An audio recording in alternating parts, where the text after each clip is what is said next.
언젠가 제가 영상을 한번 본 적이 있는데 좀 특별한 영상이었습니다. 이제 말로 좀 설명해 보려고 그러는데 잘 될지 모르겠습니다. 아무튼 카메라를 가지고 풀밭에 아주 평화롭게 누워 있는 한 사람을 찍었어요.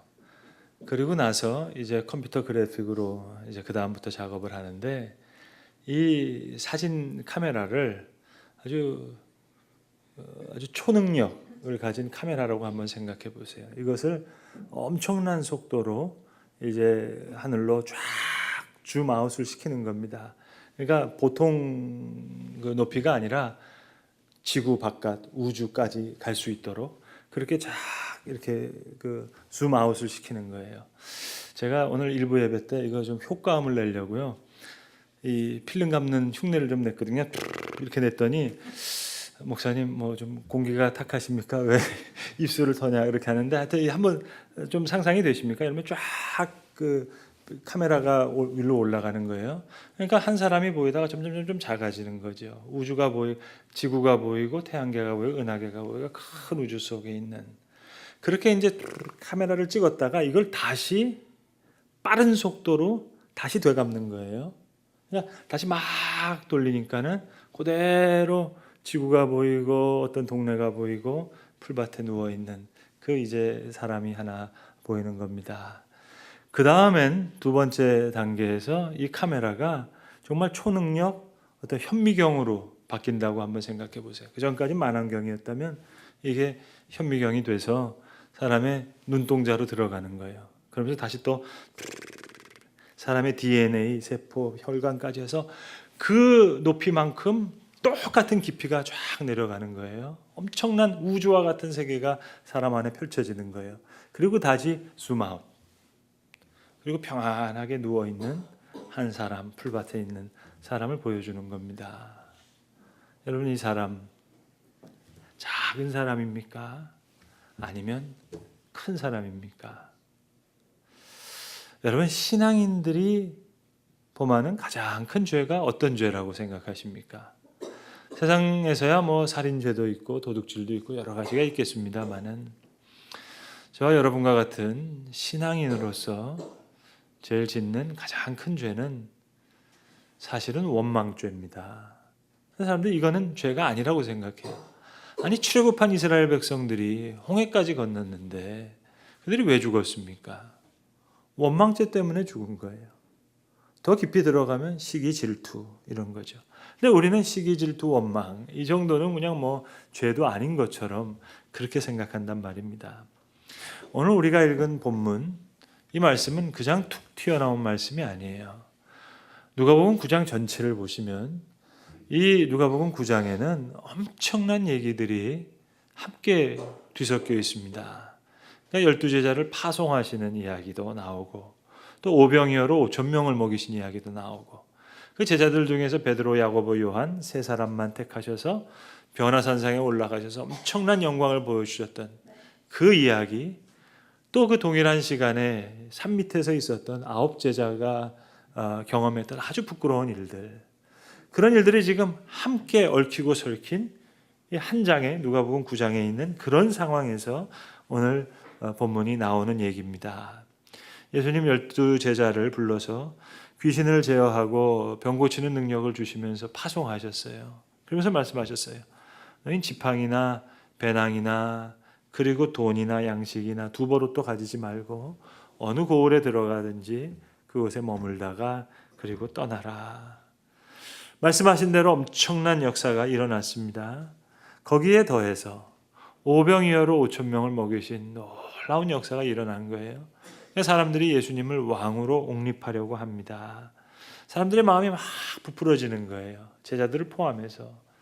그때 예수님께서 처음으로 십자가에 대한 말씀을 하십니다. 인자가 고난을 많이 받고 죽임을 당하리라.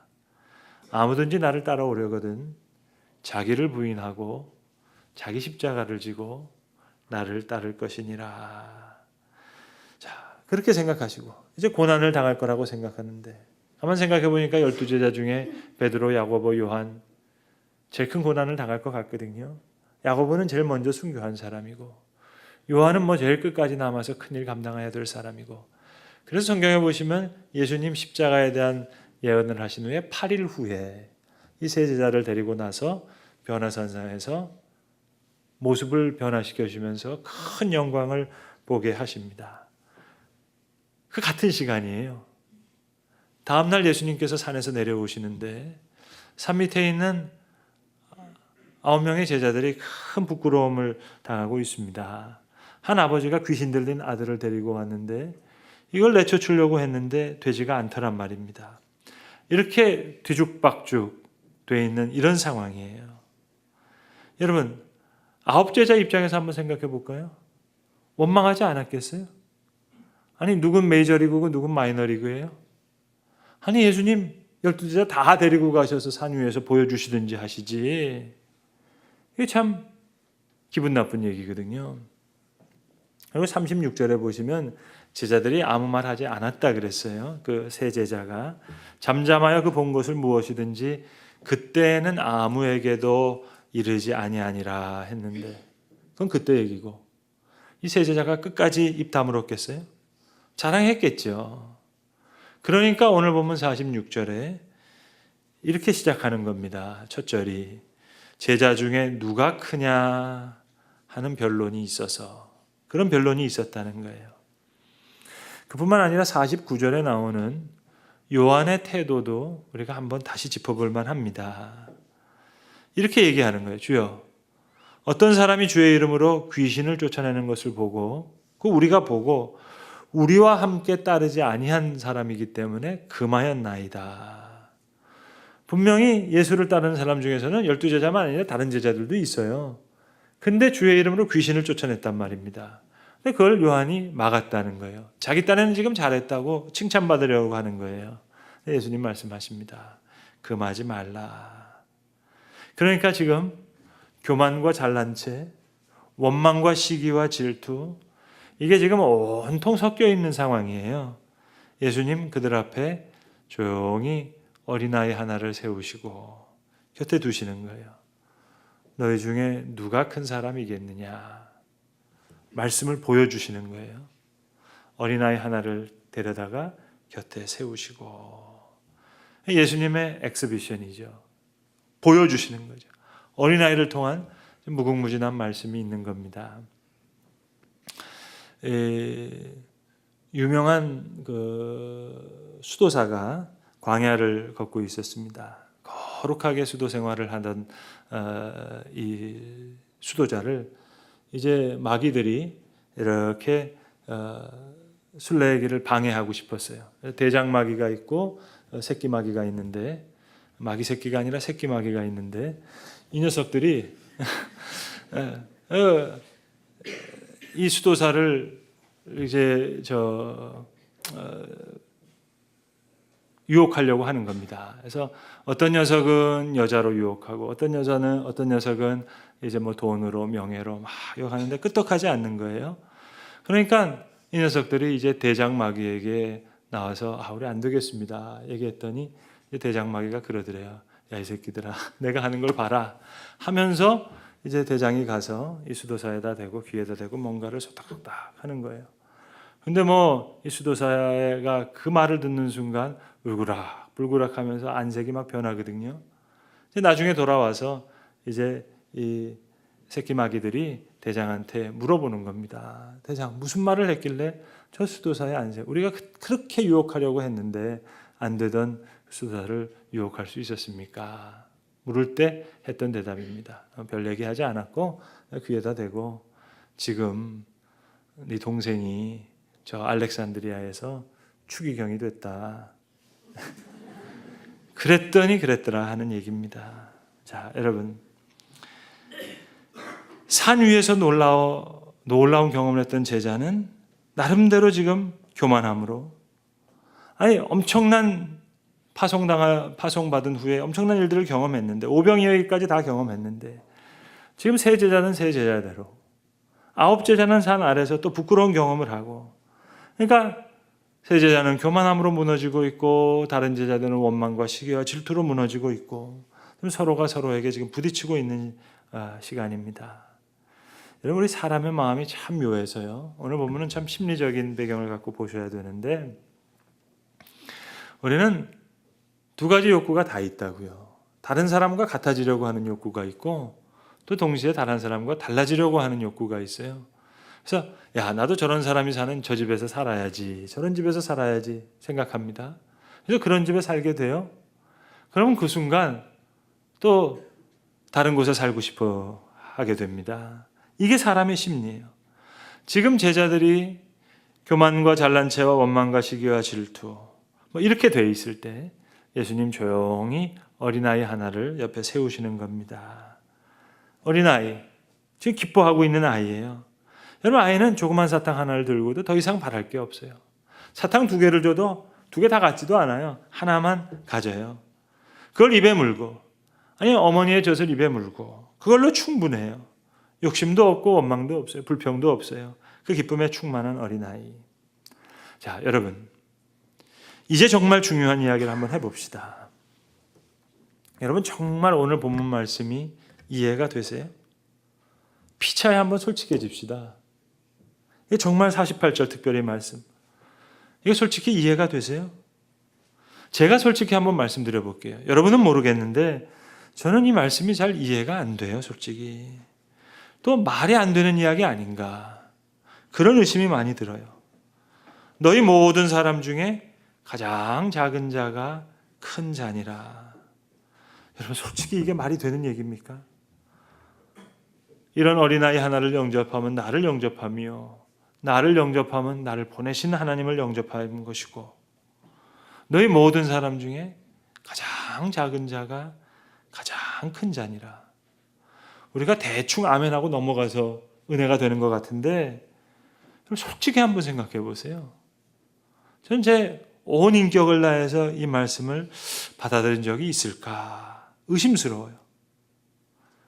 그래서 사실 제 내면에는 계속 싸움이 있어요. 그리고 그 싸움에서 매번 지기도 해요. 쓰러져요, 넘어져요.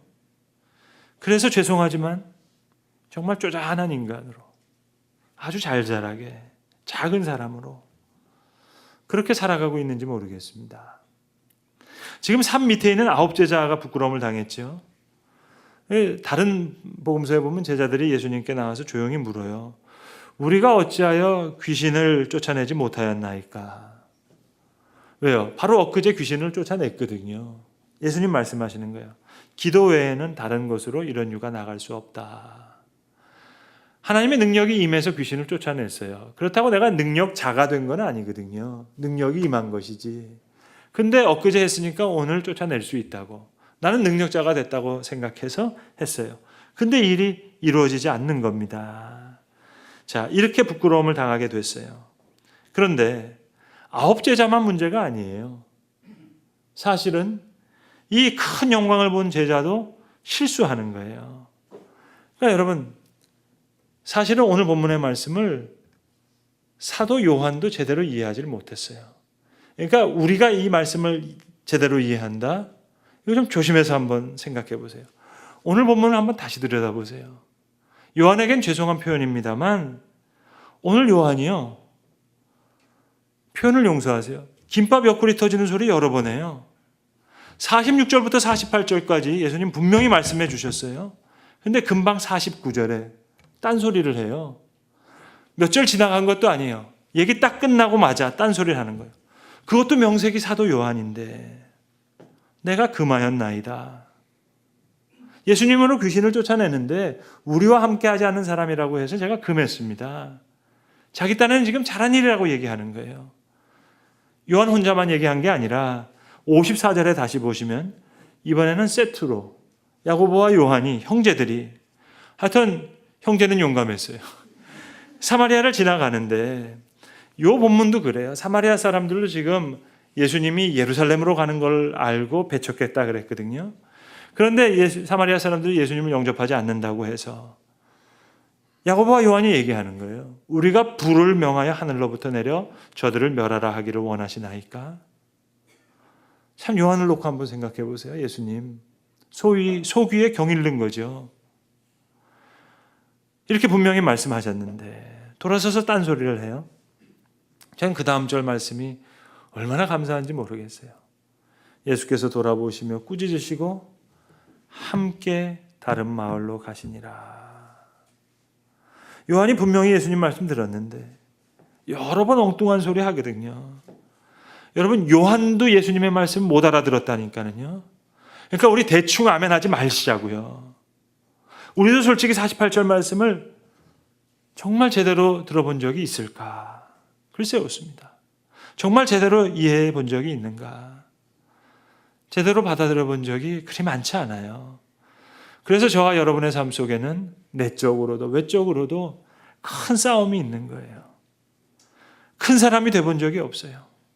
쪼잔하게 살고 있어요. 잘 자라게 좁쌀처럼, 밴댕이처럼. 여러분 모르겠는데 적어도 저는 그렇다고요. 그런데도 계속 말씀해 주시니까 얼마나 감사해요. 돌아보시고 꾸짖으시고 함께 다른 마을로 가시니라. 계속 엉뚱한 말씀하시는데 그런데 다시 말씀해 주시는 거예요. 예수님 다시 마음을 보여주시는 거예요. 깊은 생각을 다시 드러내 보여주시는 거예요. 제가 개인적으로 좋아하는 전시 기획사가 하나 있는데요. 여러분 영화를 보실 때도 어떤 분들은 출연하는 배우 믿고 보는 분이 있고 어떤 분은 그 감독을 믿고 보는 분이 계시잖아요.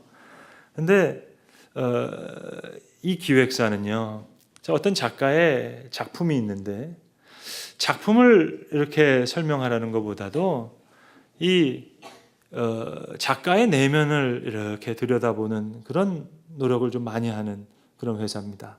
저희 효과음으로 말하자면 카메라를 내면을 향해서 들여다보는 거예요. 그런데 이 지금 기획사가 스위스 출신의 세계적인 건축가인 르 꼬르비제라고 하는 건축가 전시를 하고 있는데요. 저는 개인적으로 이 르 꼬르비제가 지었다고 하는 롱샹 성당 그리고 라뚜레뚜 수도원, 이거 제가 죽기 전에 꼭 가보고 싶은 두 군데거든요. 근데 아직 못 가봤어요. 그래서 롱샹 성당 화보집 하나 갖고 있고 라뚜레뚜 수도원 2권 갖고 있는데, 그러니까 여러분 제가 이 전시 안 볼 수가 없잖아요. 그런데 르 꼬르비제가 누구냐? 간단히 설명하면 이렇습니다. 여러분 스위스는 예술가를 너무 높이는 나라라 가지고요. 우리는 왜 화폐의 인물이 세종대왕 신사임당이잖아요. 근데 스위스는 화폐가 다 예술가들이에요. 그러니까 100프랑은 조각가 자코메티, 뭐 50프랑은 이제 뭐 누가 그려져 있느냐, 화가가 그려져 있고, 20프랑에는 음악가가 그려져 있고, 10프랑에 그려져 있는 스위스 10프랑에 그려져 있는 인물이 르 꼬르비제입니다. 그러니까 더 이상 설명이 필요 없는 그런 건축가예요. 그런데 저는 이 작가를 설명하려고 하는 그 기획사의 시선, 방식, 이게 너무 마음에 드는 거예요. 건축물을 설명하려고 하지 않고 작가의 내면에다가 아주 세밀한 카메라를 들이대는 거예요. 그런 시도. 그러니까 건축물이 중요한 게 아니라 그 작가가 가졌던 생각. 그래서 건축가는 생각을 남기는 사람이다. 건축물이 남겨지는 것이 아니라 그가 가졌던 사유가 남는 거다. 이게 전체 전시의 기획이에요. 그러니까 이 사람이 독학으로 건축 공부한 사람이거든요. 자기가 그림 그렸던 사람이거든요. 그러니까 이 사람의 예술적인 창조적인 비결은 매일 그렸던 그 그림 속에 있다. 그렇게 설명하는 거예요. 그래서 건축을 그리다. 그리고 이렇게 그 부제를 달았는데 부제가 너무 기가 막혀요. 4평의 기적. 4평. 왜 4평이냐? 이분이 죽기 전까지, 이것도 유네스코 세계문화유산인데요. 죽기 전에 아내랑 같이 4평짜리 오두막집을 짓고 거기서 살았거든요. 그러니까 그 전시회에서 정말 이태리 장인들 불러다가 그걸 그대로 거기서 통나무 떼다가 만들어놨어요. 이 사람은 생전에 큰 성공을 거둔 건축가입니다. 그런데 4평이면 충분하다. 왜 4평이냐? 그가 건축했던 라뚜레트라고 하는 수도원, 그 수도사들이 들어가는 방이 그게 4평이거든요. 똑같은 방을 지어놓고 부부가 살았던 거예요. 그러니까 이 전시는 뭘 설명하느냐? 이 작가는 건축물이 아니라 겸손이라는 생각을 남긴 작가다. 그럼 왜 겸손했느냐? 이건 낮춤이 아니라 존중이다. 사람에 대한 존중이고 자연에 대한 존중이고. 그러니까 카메라를요, 세계 여러 개 나라에 몇십 개 되는 세계문화유산으로 등재된 그 건축물을 건축한 세계적인 건축가, 카메라를 그렇게 푹 들이대지 않고요, 내면에다가 들이댄 거예요. 내평의 기적이라고, 건축을 그린 사람이라고, 생각을 남긴 사람이라고. 아주 큰 울림이 있었던 귀한 전시였습니다. 여러분, 오늘 예수님의 엑스비션, 전시를 다시 한번 보시겠어요? 줌아웃 시킬 때는 변화산상에서 용모를 보여주셨어요. 다시 줌인, 어린아이를 옆에 세우시는 거예요. 5,000명을 먹이신 거예요. 다시 줌인 하면 물고기 2마리와 보리떡 5개예요. 예수님이 보여주신 그림 언어는 이렇게 무궁무진한 거였어요. 영원한 생명, 하늘의 만나. 그런데 너를 위해 찢기는 내 살이다. 떡을 가지고 축사하시고 떼어주시면서 가라사대, 이것은 너희를 위한 내 몸이니. 떡과 포도주를 설명하시는 거예요. 이스라엘의 놀라운 역사를 줌인하면 그 이스라엘의 시작이 어떻게 되는 겁니까? 사기꾼 야곱이 베델을 향해서 올라가다가 돌베개를 베고 자는 거예요. 그 돌베개로 이스라엘의 역사를 설명하는 거예요. 이게 하나님의 마음이에요. 하나님의 생각을 보여주시는 방식이에요. 말씀이 그렇게 하나님의 마음을 우리에게 보여주세요. 전시해 주세요.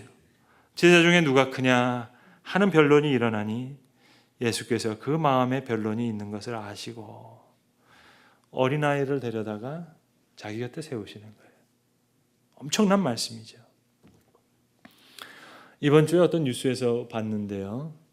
올해 나이로 87세신데 미국에 계신 분이신데 찰스 핀이라고 하는 갑부신데, 이분이 지난 35년간 걸쳐서 자신의 전 재산을 사회에 환원하셨다는 거예요.